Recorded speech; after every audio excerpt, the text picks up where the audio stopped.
Участие в международна научна конференция "Изкуствен интелект и сигурност" към Нов български университет. Към факултета по социални науки и икономика на Нов български университет. Изключително много се радвам, че моето участие, моята презентация, след малко ще споделя и тревогите си в това отношение, е именно в този ден, когато е младежката сесия. Виждам изключителен позитивизъм тук и само да направя една отпратка към вчерашния ден.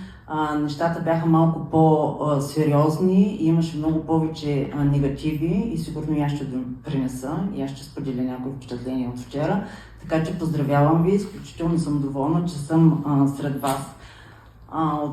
Употреба на изкуствен интелект в процедурите по убежище при миграция. Лично и професионално настоявам за изключителна прозрачност при употребата на изкуствен интелект в процедурите за убежище на мигранти, което означава, че мигрантите следва да са запознати кога, в какъв етап, доколко, в каква степен, с какви ресурси е използван този изкуствен интелект, за да се стигне до крайното решение за тяхното убежище, за да могат да се защитят.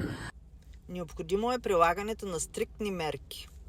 Което пък вчера от един професор беше много благоприятно представен, че има изключителни функции, които изкуственият интелект, колкото и да се стреми, не успее да достига. И в тази връзка се сетих да направя сравнението, че ние за пореден път като хора искаме да се доближим до Бога и да създадем нещо, да създадем нашия продукт. Само че, създавайки го, ние носим и изключителната отговорност. В тази връзка да спомена, тъй като е изключително важно при употреба на изкуствен интелект в процедурите за убежище по миграция, да се поеме отговорността. Благодаря.